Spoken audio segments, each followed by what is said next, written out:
Мы увидели, что все передние сайлентблоки были порваны или изношены в той или иной степени. Поэтому мной было принято решение заказать оригинальные алюминиевые рычаги, а в усиление к ним я заказал усиленные сайлентблоки от австралийской фирмы Whiteline, причем не только в переднюю подвеску, а также для некоторых элементов задней подвески.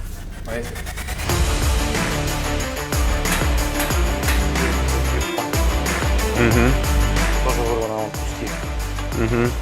По подвеске.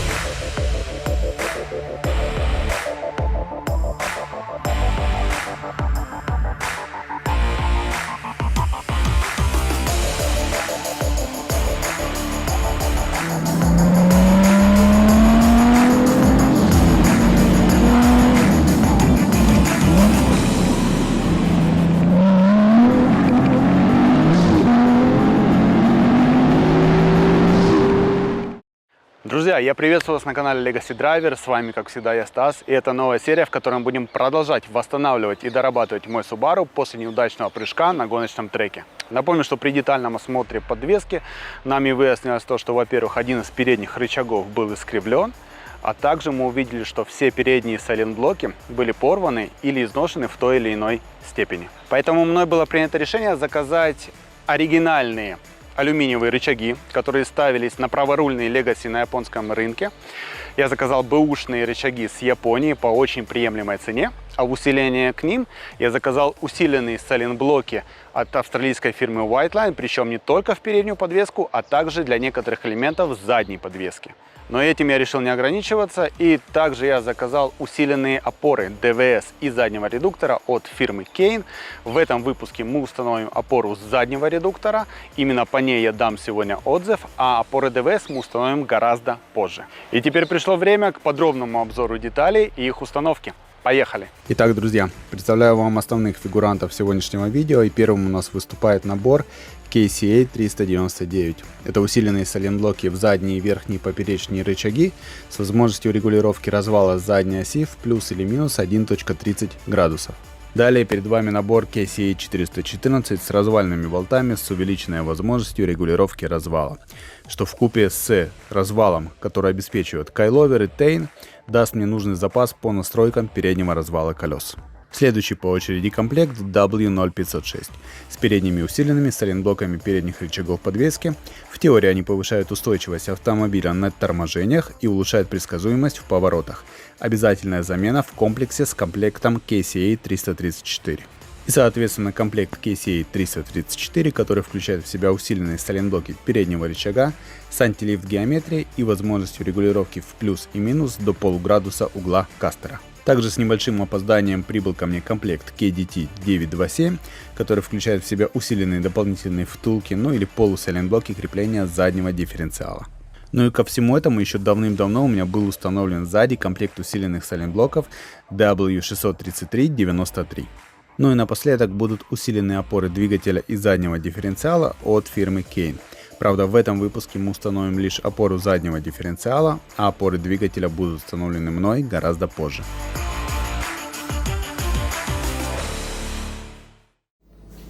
Поехали.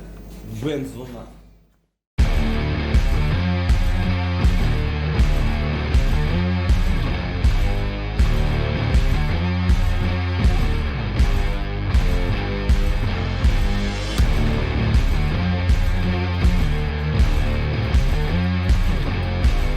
Димы рабочая правая рука, я так понимаю.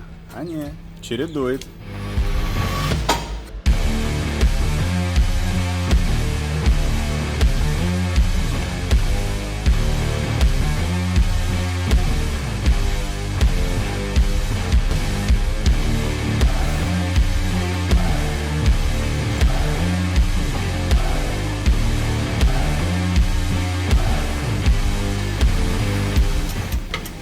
Методом гвоздя и палок запрессовываем буксу нахуй.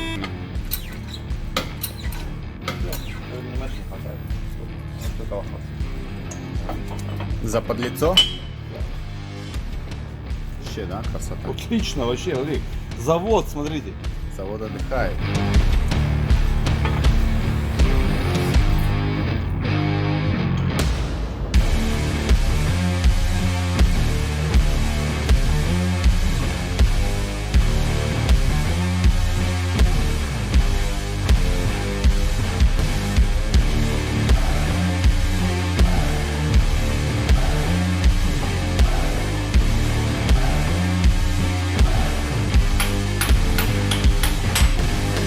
Все.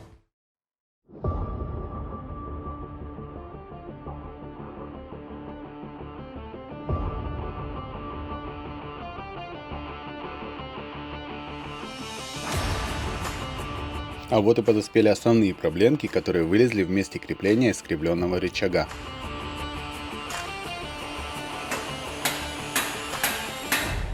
В тисках будет держать, и по-моему, сунул, да. Потому что рычаг, видимо, искривило, да, так его как-то зажало вот эту херню.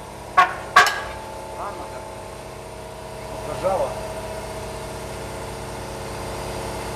Сейчас посмотрим. В правом, если она выйдет спокойно, значит это, ну, из-за того, что искривило рычаг.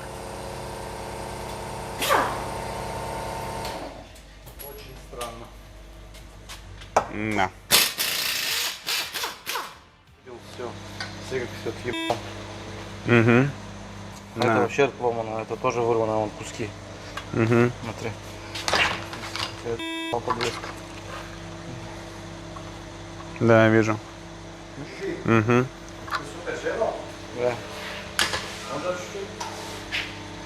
Да. Этот рычаг на помойку. Все, этот рычаг на помойку, только этот болт-джойнт вытащим. Ну, я же говорю, его скривило конкретно, да.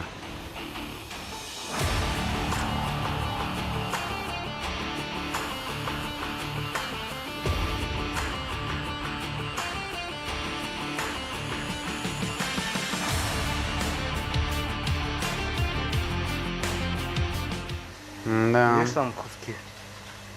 Ее там же домануло, ее там, бля. А, это помог. Это в помойку. Да, и шпильку, короче, новую. Не можешь не брать. Здесь же основная басар вот здесь, Ну, целая. Всё. Здесь только резьба, а здесь хватает этого. Ладно, потом закажу максимум.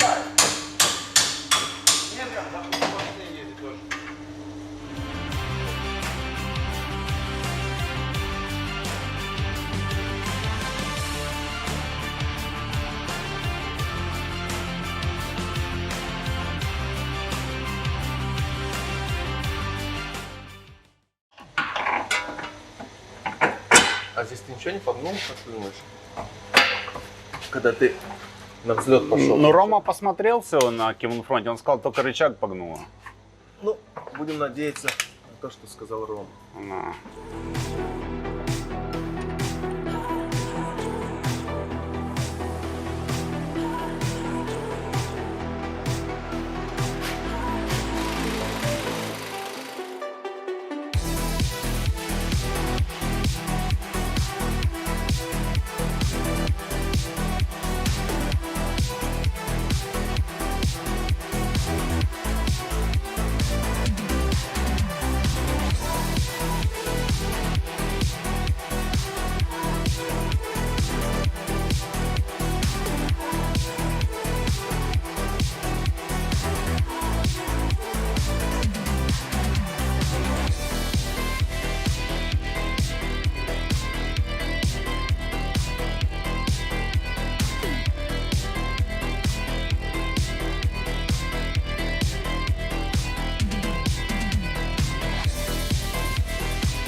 мозлега. 100 штук во всем мире? Да, бимото. Смотри, у него нет мозлега, у него Бимото? вот как у машины.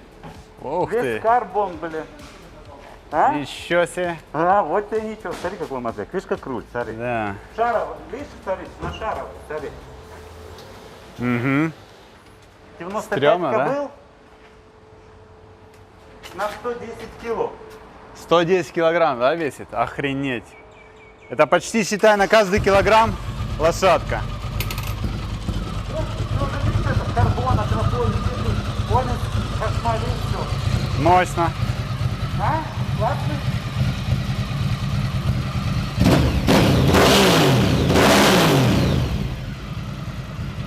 Я не готов, он на дыбы, блядь, сразу становится. На дыбы?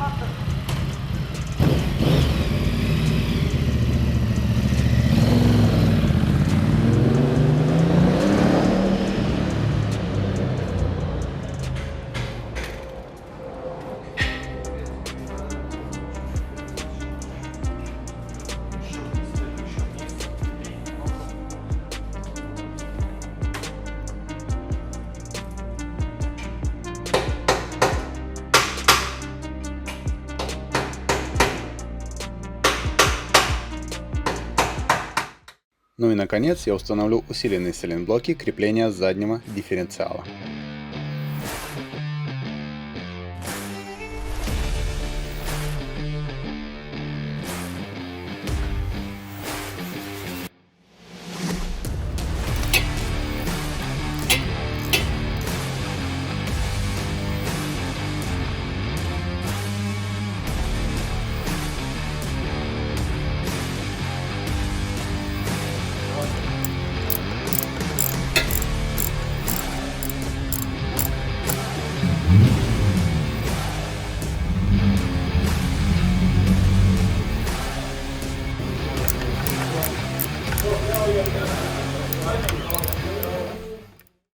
Ромео начал колдовать.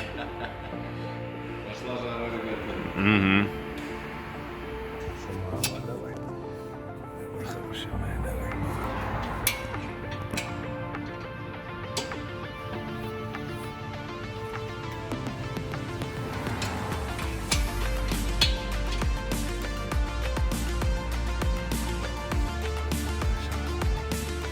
Да, видишь, что получается, она на То есть 5,50 это... А, пошла. Крутится, вертится. Шар голубой.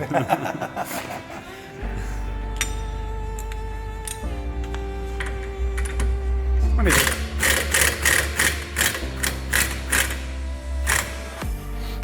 1,9 тоже допускается спокойно, я думаю, да? Да-да-да, не, я просто не хочу, чтобы он слишком... Ну да.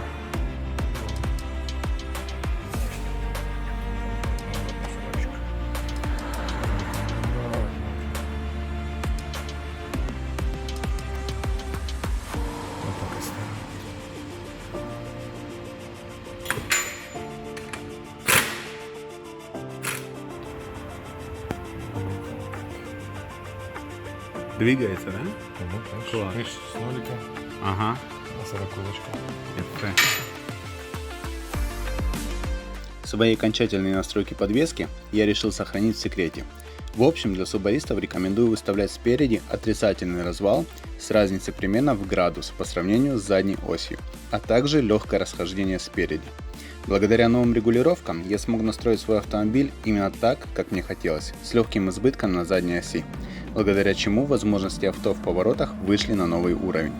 При этом удалось сохранить приемлемый износ резины при повседневной эксплуатации автомобиля.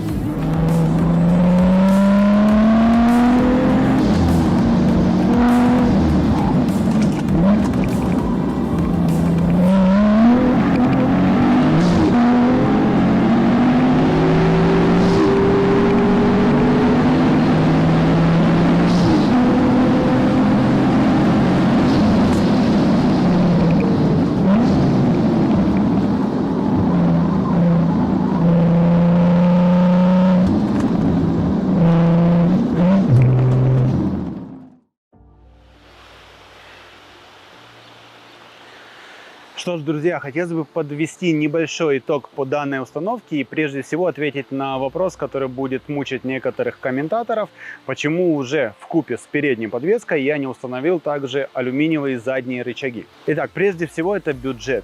Бюджет у меня ограниченный, и поэтому алюминиевые задние рычаги подождут до более хороших времен, ну или же до того момента, когда сайлентблоки в задних стальных рычагах у меня уже начнут умирать, и придет время их действительно менять. То есть пока деталь работает, я ее не трогаю. Как придет ее время замены, тогда мы установим улучшенную, доработанную, ну или тюнингованную деталь. И начнем мы обзор прежде всего с опоры Kane вкупе с вот этими вот вставными втулками White Line. Сразу хочу сказать, что какого-то дискомфорта от этой опоры я не почувствовал.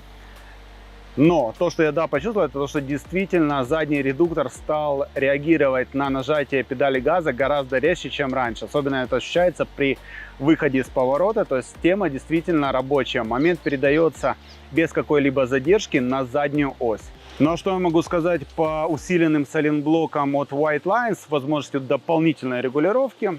Это то, что теперь я наконец-то имею весь тот ряд регулировок, которых так не хватало с завода, на заводских сайлентблоках. И тем более, если учесть, что заводские сайлентблоки их хватало совсем ненадолго при постоянной езде на треке, то я считаю, что это одна из самых первостепенных доработок подвески, которую требуется провести с вашим автомобилем. Перед установкой стабилизаторов и кайловеров прежде всего установить усиленные сайлентблоки с возможностью дополнительных регулировок. Друзья, на этом выпуск подходит к концу. Я надеюсь, что он был, как всегда, вам интересен и полезен. Если вам видео понравилось, обязательно ставьте ваши лайки и пишите ваши комментарии.